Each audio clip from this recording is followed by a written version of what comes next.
attracts visitors from all corners of the world with the power of design in harmony with nature. Among our national and international visitors, the Canadian segment represents a significant portion, nearly 15% of our guests each year, and it is a growing market segment for both the Martin House and for our region. This non-essential travel truly is essential to our community's well-being and economic vitality. Our first speaker today will be Congressman Brian Higgins. For many years and for many reasons, Congressman Higgins has been one of the community's most talented, influential, and dedicated public servants. As Congressman for the 26th District, he represents a significant number of businesses in the cultural, tourism, and hospitality industry, including the Martin House and many others. He has advocated long and hard for this day, and as we celebrate the reopening of our border, please join me in welcoming Congressman Higgins. Thank you, Mary. Thank you very much. Thank you, Mary. Thank you, everybody, for being here. As Mary said, this is a significant day, a significant announcement at an incredible place here in Buffalo and Western New York. The Martin House is a destination for those all over this world, and including our neighbors in Canada. There are 10 provinces in Canada and 3 territories. 14.5 million people live in the province of Ontario. It is nearly 38% of the entire population of Canada. And this border has been closed, as Mary said, for 20 months to non-essential travelers. And today it opens. At 2 o'clock this morning, there was a 2.5-hour wait on the Peace Bridge. That was reduced to about 38 minutes by 8 o'clock in the morning. And these borders should have been open at the same time, not in August, but 6 months prior to all of this. The truth is that all of us were told for the past 20 months to follow the science, to follow the facts, to follow the data. And it points to one thing: if you're fully vaccinated, you significantly reduce the spread and the severity of COVID. COVID is not going away, so you have to manage it as best you can. Mark Poloncarz has been a great regional leader for the past 20 months in conveying the public health information to keep people safe. But today is a celebration, without question. You know, all the numbers are there. In 2019, 21 million Canadians traveled to the United States and spent $21 billion. Patrick Kaler also provided information from Erie County, the economic impact, $1 billion annually. Every aspect of our life quality and our economies are deeply integrated between the United States and Canada. We are friends. We are trading partners. I was a kid that spent more summers in the Canadian shores of Lake Erie than I did in Buffalo and Western New York, and it's not my story. It's the story of Western New York. Canadians come down and enjoy our ski country. They come and enjoy this great cultural institution here, which is the Darwin Martin House. So I'm pleased to be with all of these elected officials. Our work is not done. Our work is not done. The redundancy of testing, vaccines, it's probably the greatest biomedical advancement in the past 100 years. The messenger RNA technology is the genetic material that tells a cell to make a protein, which is the active ingredient in a vaccine. When researchers went into this, they hoped to achieve a 60% level of efficacy. These are 85, 90, 95%. Canadians can come into the United States, certify that they have been fully vaccinated, but upon their return to Canada, they have to be tested. Vaccines are free, they're widely available. Tests are expensive, inconvenient, and a very unpleasant experience.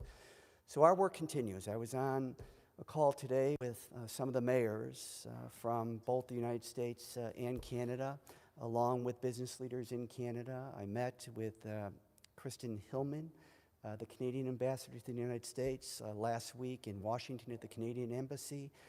We are pushing aggressively, but based on nothing more than the facts. And the science says that if you are fully vaccinated, the President of the United States has said, this is a pandemic today of the unvaccinated and those who have done the right thing on behalf of themselves, on behalf of their families, on behalf of their neighbors, immediate and binational, should be able to move freely between the United States and Canada without having to go through this redundant, unnecessary testing. Because in the end, we're all economic actors. When we're confident, we move. When we're not, we don't. I'm sure that there's a couple today over in Fort Erie, Ontario, that said, you know what, we would love to make that trip to Buffalo today, to go to this beautiful place and visit it on this beautiful day. But there's a pause, there's a reluctance, because they have to be tested upon entry to Canada. So a day of celebration. We're at a better place than we were over the past 20 months, but we still have a ways to go. But this is a day to be celebrated. I'm pleased to be here with you.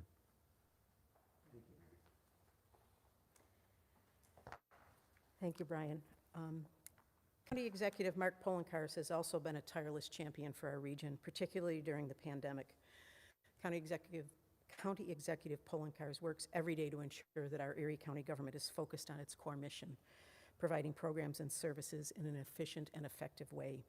He has also been a major supporter of the travel and tourism industry, working with Visit Buffalo Niagara and all sectors of the hospitality community to ensure that our county is a welcoming destination for visitors, particularly the thousands of individuals who come here from Canada. Please welcome County Executive Mark Poloncarz.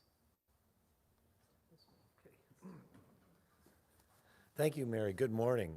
And I just want to note how beautiful the Martin House and the grounds look. So great job by the team here. I am pleased to be here, especially with Congressman Higgins.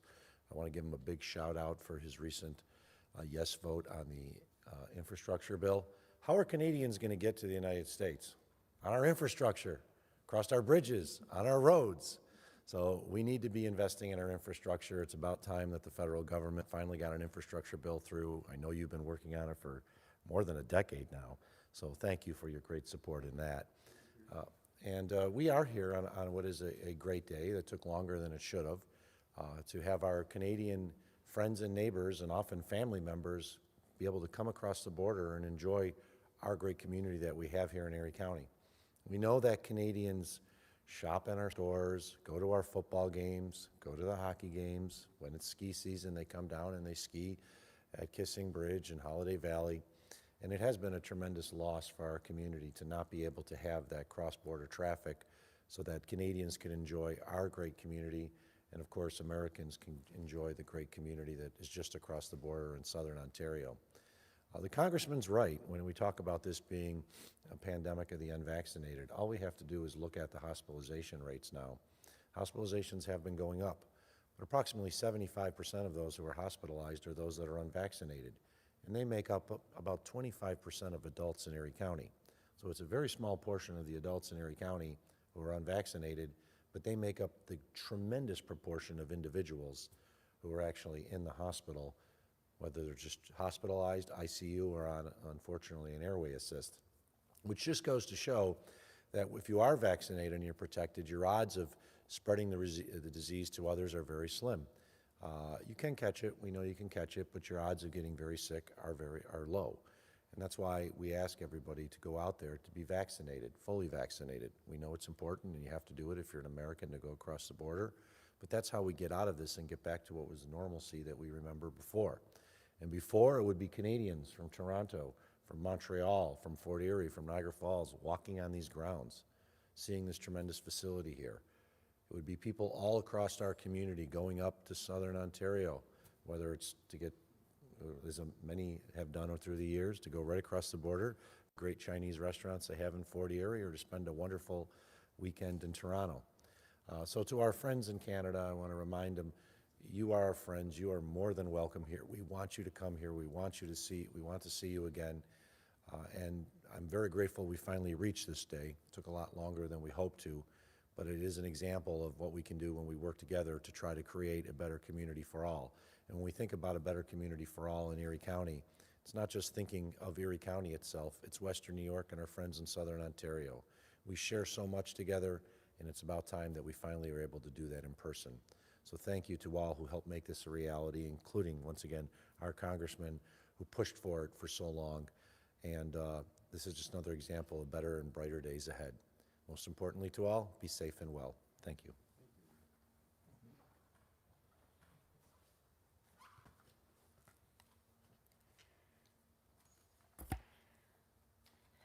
As board chair of Visit Buffalo Niagara and the Buffalo Niagara Convention Center, it gives me great pleasure to introduce Patrick Kaler. Since coming to Buffalo in 2014, Patrick has been one of our region's strongest voice for the hospitality and tourism industry. As president and CEO, Patrick and his team have worked with great effect to make Buffalo a special destination for visitors from around the country and specifically from Canada. So now, Patrick Kaler. Thank you, Mary. Today is a great day for us to be able to talk about the reopening of the U.S. and the Canadian border. A great deal of advocacy for the reopening has taken place, and at the forefront of the opening is that we want to ensure that Canadian visitors, Erie County residents, and our hospitality industry's health and safety is of the utmost priority. Visit Buffalo Niagara's advocacy throughout the last 20 months has been through a partnership with the U.S. Travel Association and Brand USA, but enormous thanks truly has to go to Representative Brian Higgins. He has been truly a steadfast advocate for the opening of the Canadian border. Also have to give a big thanks to Erie County Executive Mark Poloncarz for making sure that the people of Erie County and our workforce are safe. I think he has done a tremendous job over the last 20 months making sure that the pandemic and COVID was contained in our community and that we are getting back to our normal workforce for our community, especially on the tourism industry. We understand and appreciate the testing challenges that the Canadian government will impose to residents returning from the United States, but know this is going to be an initial impact on the return of Canadians coming to Erie County. We hope that this requirement will be lessened and or eliminated soon. The U.S. Travel Association and Tourism Economics estimates that return to the 2019 levels of Canadian travelers into the United States probably won't return until 2023, 2024. However, because of our proximity to Canada and the large number of people in Southern Ontario and the GTA, we feel that we have a better opportunity to recover a little bit faster. The reopening of the border to land travel from Canada presents the tourism sector with the chance to show our appreciation once again for Canadian visitors and to bring them up to date and remind them of the exciting things that there are to see and do in Buffalo. If you haven't been to Buffalo lately, you haven't been to Buffalo. That's the message that Visit Buffalo Niagara will be sharing north of the border, inviting Canadian travelers to experience what we're calling the other New York City. And that would be a lowercase c on city. Prior to the pandemic, Visit Buffalo Niagara commissioned a Canadian consumer research project that showed that many Southern Ontarians have dated perceptions or know very little about what Buffalo has become. This provides Visit Buffalo Niagara the opportunity to craft a news story that makes a lasting impression and eradicates the tired stereotypes of a city in decline. According to a recent report, younger consumers don't share the same preconceptions that their parents and many of the experiences they are looking for can be found here in Buffalo, which validated the findings of the study that VBN commissioned. Also, prior to the pandemic, Canadians made hundreds of thousands of cross-border trips, both day trips, overnight stays, amounting to nearly $1 billion in annual expenditures and related taxes. That's a big deal, and something that we should never take for granted. So today, Visit Buffalo Niagara is launching another iteration of our Buffalo Loves Canada campaign. With Reunited, It Feels So Good, Buffalo Loves Canada. We have redesigned the Canadian section of the VBN website with travel information and tips, as well as 14 unique overnight packages with hotels around all of Erie County. The campaign will include several different activations and messaging platforms that include, in Southern Ontario, TV commercials, targeted digital advertising, both on YouTube ads, social media, Facebook and Instagram, as well as advertising on Blog TO, along with an editorial. We also will have digital billboards, social media contests to win a getaway to Buffalo. Extending into Buffalo and Erie County, our activations include billboards on the 290 and 33, visit Buffalo, the Buffalo Niagara International Airport and the Walden Galleria. We'll be showcasing a 30-second video of the same messaging that we were putting forth with Reunited. 75 hotels around Erie County will be flying the Buffalo Loves Canada flag, which we have on display here as well.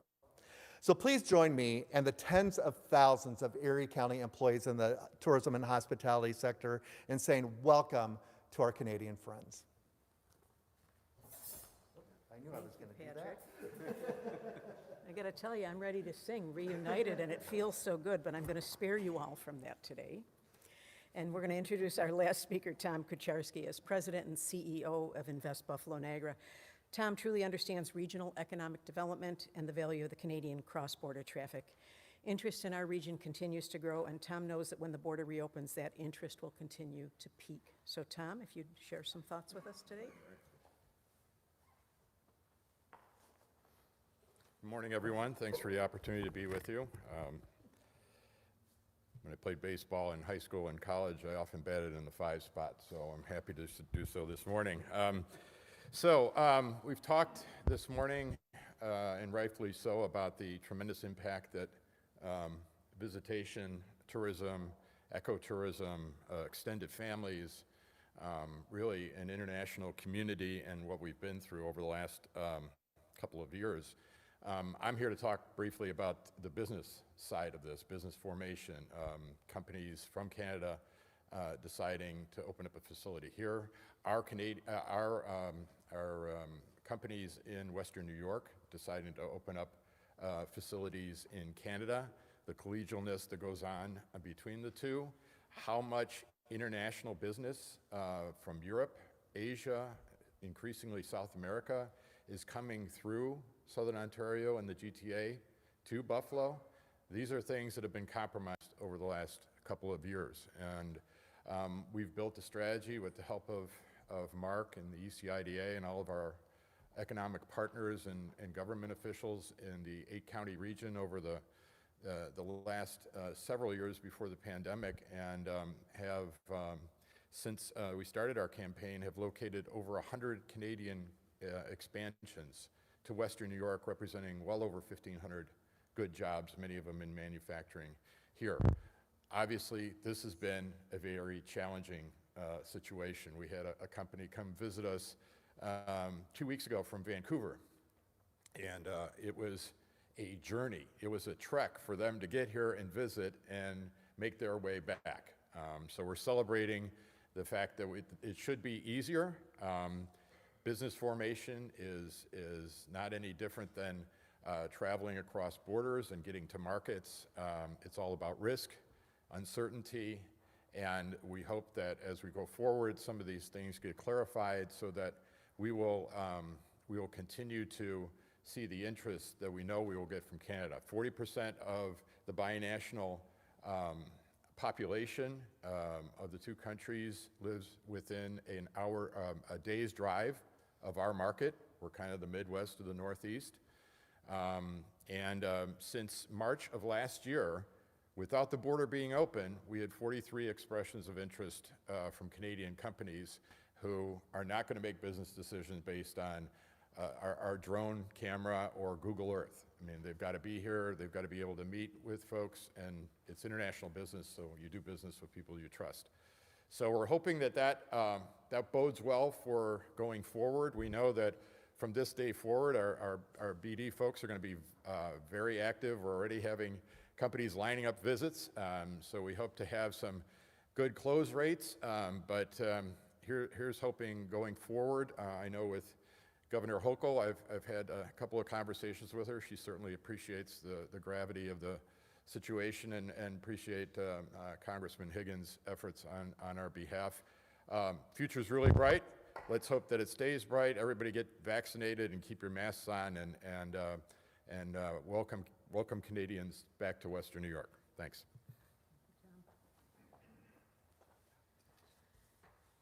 That, excuse me, will conclude our formal program.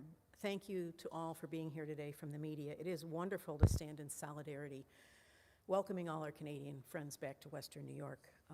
To the media, all of our speakers today will be available for interviews, personal individual questions right after this. We do want to take one moment to pose with the speakers before they disperse in front of the Buffalo Loves Canada flag in front of the podium. So if you would all join me. And,